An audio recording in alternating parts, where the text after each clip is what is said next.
Nah, gimana ceritanya jika mata-mata yang seharusnya menyusup malah membelot melawan pemerintah? Dan inilah cerita singkat film Blacklight.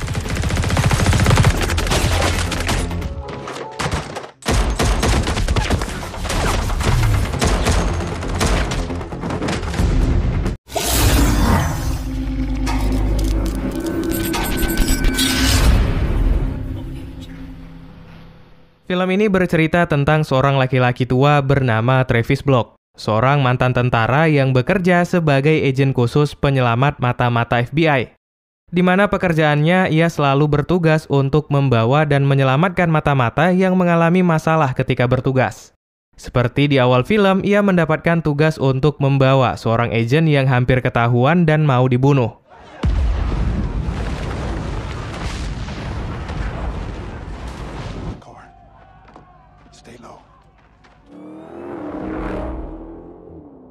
Nah, suatu hari Travis mendapatkan sebuah tugas dari seorang pria bernama Robinson, yang merupakan pemimpin FBI sekaligus bos dari Travis, untuk menangkap dan membawa seorang mata-mata laki-laki bernama Dusty, yang saat itu mau membelot. Dalam usaha Travis menangkap Dusty, Dusty pernah mengatakan kepada Travis bahwa diam-diam Robinson ini membunuh orang-orang tak bersalah yang menurutnya akan menjadi ancaman bagi FBI. Awalnya Travis tidak percaya perkataan Dusty. Ia menganggap tidak mungkin bos sekaligus temannya Robinson akan melakukan hal keji seperti itu. Hingga suatu ketika Travis melihat Dusty yang mau kabur dibunuh di hadapannya. Dusty!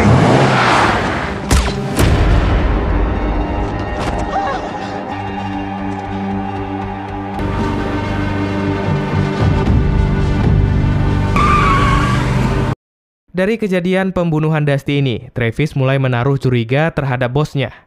Ia kemudian bekerja sama dengan seorang wartawan bernama Mira, wartawan yang pernah dijumpai oleh Dusty sebelum terbunuh. Mira menunjukkan catatannya tentang apa yang pernah diberitahukan oleh Dusty. Salah satunya adalah Project Unity, sebuah proyek di mana Robinson akan membunuh siapa saja yang menjadi ancaman bagi dirinya. Mengetahui apa yang sebenarnya terjadi, Travis langsung pergi menemui Robinson. Tapi di sini Travis tidak mau untuk melawan, melainkan memilih untuk berhenti bekerja dengan Robinson. Namun bodohnya, ia tak tinggal diam. Tak rela salah satu agen terbaiknya pergi, Robinson malah melakukan sesuatu agar Travis kembali. Ia membuat keluarga Travis, yaitu anak beserta cucunya, menghilang tanpa jejak. Bahkan setelah mencari kemana-mana, Travis tidak bisa menemukan kemana keluarganya pergi. Travis pun mulai geram. Yang awalnya ia tidak mau mengurusi Robinson, akhirnya Travis memutuskan untuk melawan mantan bosnya. Ia kembali bekerja sama dengan Mira dan berencana mengungkap semua kejahatan Robinson dan Project Unity-nya. Tak pakai basa-basi, pada malam itu juga Travis pergi mendatangi Robinson di kediamannya. Ia mengancam Robinson dengan senjata dan menyuruhnya untuk memberikan bukti-bukti tentang Project Unity. Robinson pun membuka berangkasnya dan memberikan sebuah harddisk yang berisi semua bukti kejahatan Robinson, termasuk Project Unity. Tapi semua tidak berjalan mulus. Ketika Travis lengah, Robinson kabur memanggil anak buahnya untuk menyerang Travis, sehingga baku tembak terjadi.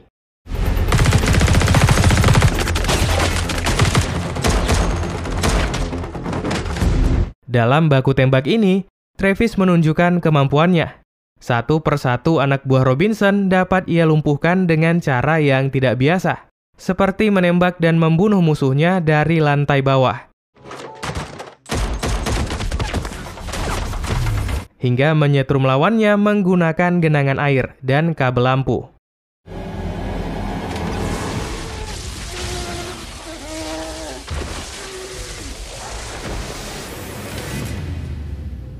Setelah mengalahkan semua anak buah Robinson, Travis kembali kepada Mira, memberikan harddisk yang berisikan semua bukti kejahatan Robinson sebagai pemimpin FBI. Keesokan harinya, Travis kembali menemui mantan bosnya itu. Ia memaksa Robinson untuk mengakui semua kesalahannya, karena semua bukti yang ada di harddisk sudah mereka miliki. Kemudian, Travis juga bertanya di mana Robinson menyembunyikan keluarganya. But first, you tell me, where's my family? Film ini diakhiri dengan adegan di mana Travis akhirnya dapat bertemu dengan keluarganya. Dan Robinson akhirnya ditahan serta diadili karena Project Unity-nya.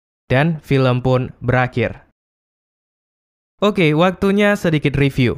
Di awal film, sebenarnya konsep cerita film terbaru dari aktor legend Liam Neeson ini disajikan cukup bagus dan buat penasaran. Jujur ketika nonton di awal, aku mulai membayangkan ini film bakal bagus kayak film Taken. Tapi sayangnya di pertengahan cerita mulai berantakan dan tidak fokus bercabang karena banyaknya konflik yang hadir. Seperti konflik Travis dengan keluarganya, Mira dengan kehidupan sebagai wartawan, dan Project Unity-nya Robinson. Namun konflik yang ada masih bisa diterima. Nah, ekspektasi yang di awal itu bagus hancurnya di akhir film. Di mana endingnya benar-benar gitu aja, seperti nggak niat. Tiba-tiba nggak tahu gimana ceritanya, Robinson sudah tertangkap. Dan hanya ditampilkan dengan satu gambar berita saja. Endingnya malah lebih banyak ngebahas tentang si Mira. Kesimpulannya, film ini sebenarnya standar ya. Dibilang bagus, enggak. Dibilang jelek banget juga enggak. Apalagi budgetnya juga tidak besar. Tapi yang membuat rating filmnya buruk adalah ekspektasi penonton. Karena ada bintang legend Liam Neeson di dalam film. Namun ceritanya malah tidak sebagus yang dibayangkan. Oke, sekian dulu video kali ini. Kalau kalian mau nonton dan mau tahu downloadnya di mana, silahkan DM IG kita. Karena share link di komentar YouTube nanti dikira spam. Terima kasih udah nonton dan sampai jumpa di video berikutnya.